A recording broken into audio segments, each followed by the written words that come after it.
Hey folks, welcome back to another Dice Tower preview. I'm Mark, and today we're taking a look at Ascendancy, which is brought to you by One More Turn Games. It's for 1 to 4 players, ages 12 and up, and games generally run about 90 to 480 minutes. Lead one of many asymmetric houses of royal lineage, each vying for the throne. Reclaim your family's name through a hero's or villain's journey, spanning multiple generations or a single scenario. Build your empire skyward, seize control outward, manipulate the economy, or dominate the battlefield. There are several paths to victory. Every decision counts, and no 2 games of Ascendancy are ever the same. At the heart of the game, a deep melting pot of interesting decision points awaits you. Tried and true gameplay mechanics, such as worker placement, yet with novel innovations, such as social class-based action programming and progression. Almost everything and everyone in the world of Ascendancy can be upgraded and improved. Reward your loyalists, exile your traitors, or promote outlaws to land-holding lords. Master your strategy, and you will be rewarded with a limitless kingdom of your own design. As a labor of love, Ascendancy has been in active development for over 4 years. It's inspired by classics from the likes of Heroes of Might and Magic 3, Civilization, Magic the Gathering, and Game of Thrones. The world of Ascendancy wears its epic fantasy roots proudly, yet exists for you to blaze your own trail. The core mechanics of Ascendancy are engine building your tableau, worker placement, move to explore, place tiles, establish area control outwards, and build upwards. This is truly a 4X experience.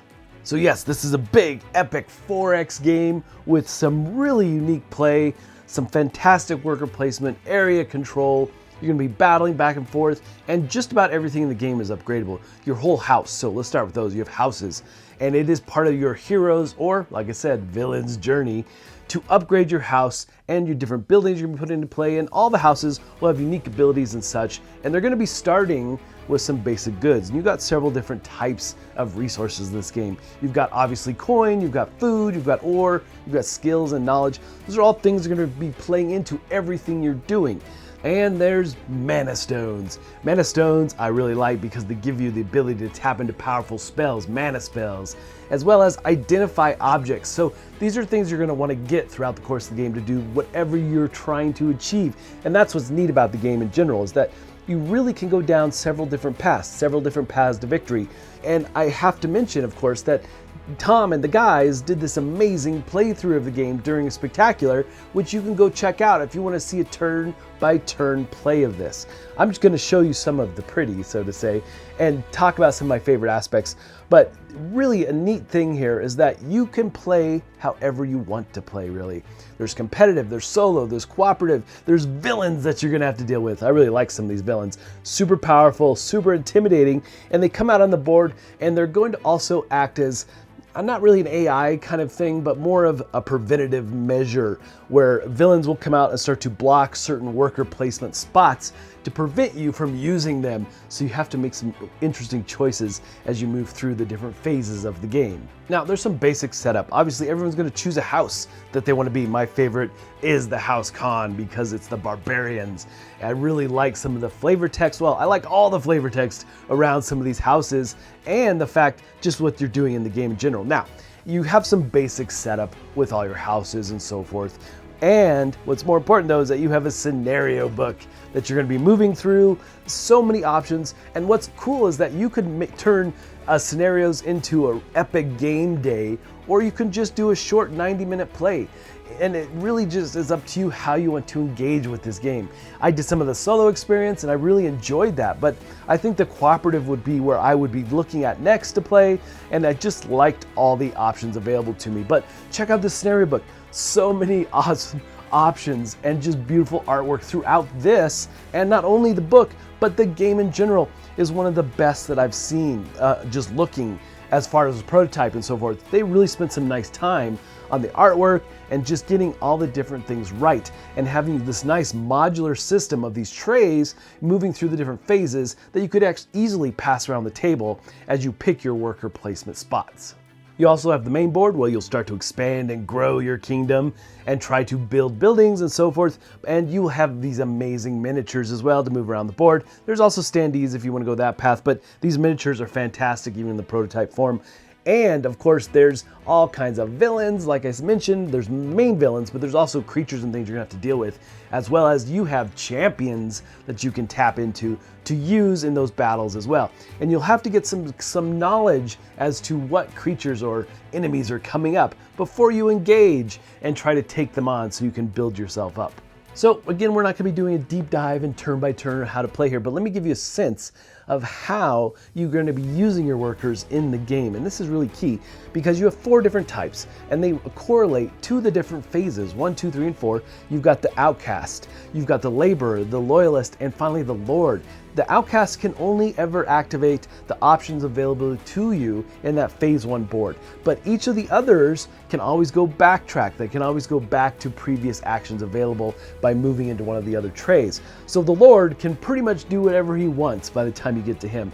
So getting more workers is going to be one of the key things you're going to be doing. And of course, you're going to be building, you're going to be battling. And you know, in the competitive game, you might even be battling your fellow players. So lots of interesting things going on for sure. So phase 1 is the frontier. You can move your outcast worker here to take advantage of any of these different actions. And you do have a loyalty board. Loyalty points are key in this game. They're basically victory points. That's what you're trying to get in order to win the game. And there's so many different ways to get these points. But you have those loyalist board that you'll be moving up, and that will dictate turn order, so to say, as you place your workers out. Now, this frontier tray, all your phase 1 actions are available here, and you'll have some common things between phase 1, 2, and 3, like patron actions and build actions that you can take advantage of. The patron action is going to be very different every time that you go between those boards, but you can do things like heal one of your heroes. Lots of options there. And you have other things like consumables that you can place a worker and get one of these cards, but you also at any time could pay the coin to take advantage of that. So there's some nice either or options. There's villains or creatures that you're going to try to destroy through the course of the game, but this will allow you to reveal them so you know what's upcoming, what you can deal with. And when you do go into battle, you've got rows on your player board for the back row, front row, based on the villain you're fighting and the hero you're using. You might place them in various of those different columns in order to take best advantage of attacking them and so forth.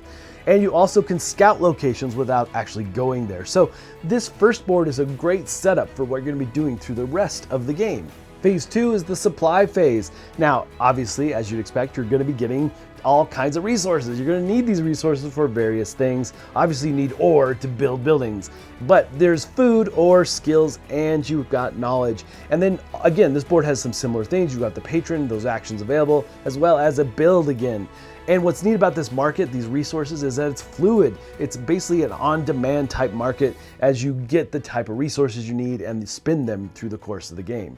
Now, outside the worker phase, you could actually buy and sell resources. Selling, yes, that's a great way to generate coin. And then it's all here on the side of the board. It's just a really nice way to generate things as you might need them. And so you're not just stuck, well, I've only got 2 ore and I can't do what I need to do to build or whatever. And you can go back here and sell something to get more ore or whatever you need for the particular actions you're trying to perform. The third phase is the Academy phase. And here you're going to do things like Ascendancy quests, which can help you get more workers, or you might choose to get influence, which will help you level up various things. A hireling is just going to help you in battle, and again, with most of these you can place a worker or you can pay a cost, which is really nice.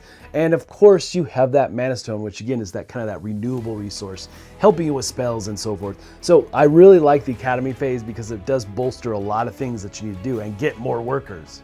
Phase 4 is the Empire phase. You can do things like conquer and siege, but one of the main things you're going to be doing here is journeying, and you're going to be moving around the board. You're going to be pulling tiles. I think you pull 2 and you get to pick one and discard the other, but these tiles have a lot of different type of loyalty you can gain. You can get negative loyalty based on things that are next to you, or if you get the right combination of different types of tiles and colors next to each other, you're going to get more loyalty points as you expand and move out. And then there's these kind of loot tokens, but you can't look at them yet. You just place them over on your player board, and once you perform the action to look at them, you can do that. It is definitely something that is tempting to flip those over, I know, indeed, but it is just another action in the game to deal with those for sure. So journeying is going to happen quite a bit. You can also upgrade a settlement. This is where you're building your settlements from tier 1, tier 2, and so forth, building them up and making them bigger and better. So those are the main actions there, but there's other things like your champions you can find there as you get those champions in the course of the game, because you will want champions to help you defeat all the different monsters you're dealing with. And those are just some of the basics I wanted to give you around the different types of workers that you're going to be dealing with. But again, there's a whole slew of possibilities. And I really like the fact that you can place a worker, or you could pay money or resources to do various things in each of these different phases, which really helps if you already have a spot that's taken by another worker and you still want to do that thing. So yeah, lots of neat options here between those, but why and how you use those is going to be very dependent on what scenario you're playing and what you're trying to achieve. Now, after you've gone through all 4 phases, there is an end of decade phase and different steps you're going to be going through here. A couple things of note is that you're going to be checking loyalty, you'll get potentially coins, who has the crown, and if you're playing a competitive game, potentially there are law cards in play that you'll have to get out. You'll turn it over and do what it says. So law cards are going to definitely change up some rules and things that are happening in your current adventure. Now there's also instant actions, which you can use on your turn in the different phases, but at the end of the decade, you can also tap into these instant actions as the last thing you do before you pull your workers back. Now there's all kinds of different things here.